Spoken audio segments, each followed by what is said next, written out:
د لوږې د کوره راووت چې ګوري په هغه حالت کې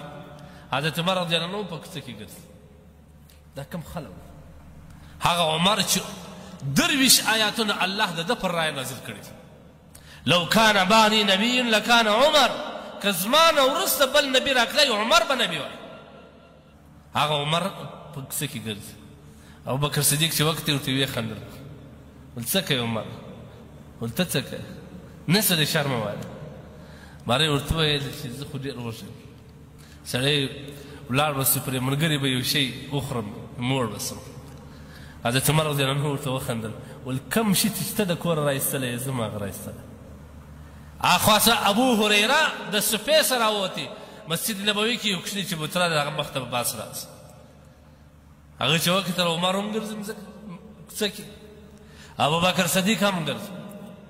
ماره دې ورته تی څنګه راوتلی یاست دې ورته ابو هریره ته څنګه راوتلی وایي ما خو په مدرسه کې وکتل په خدای کې مې د خوراک شی نه کړ سړی درځي چاکر به یې شی پیدا کړي دې دوه سره وخندل چې دی خو هم د هغه لوږې په مخ راخیسته دی په کوڅه کې به دې خبره سره اخته دی اخواسه محمد رسول الله د کور راووتې سبحان الله هغه محمد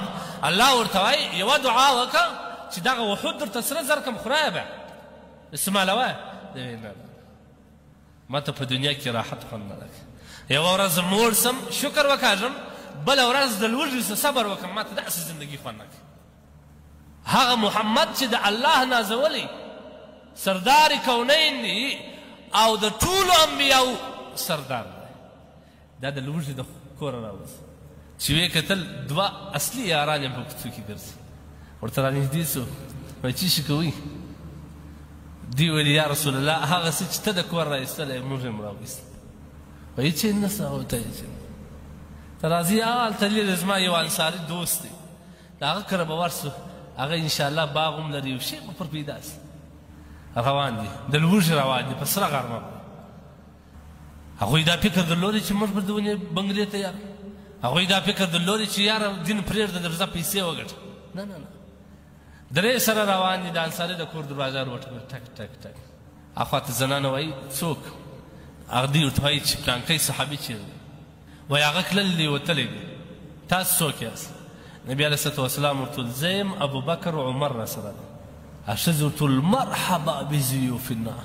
زموږ په خوږو مېلمنو دې ښه راغلاست وایي خدای دې راولي لږ انتظار وکړئ زه یوه بزه حلاله کړم دستي درته پوخ کړم په دغه لوږه کې څومره مهربانه نبي دی هغه ورته وایي ګوره شیدو والا بزه حلاله نه کړي چېرته بیا ماشومان وږي پاته رسي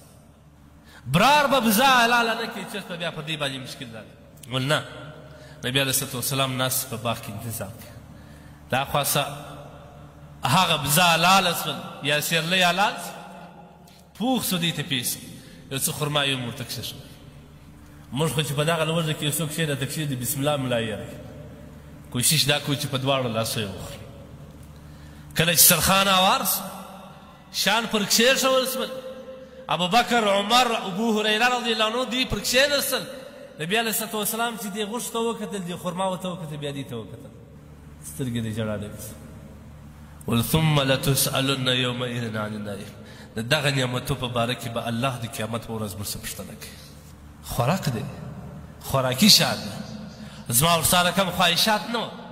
چې پر یوه سرخان باندې 10 رقم شیان پراته وریجې جلا کباب جلا روش جلا کړایي جلا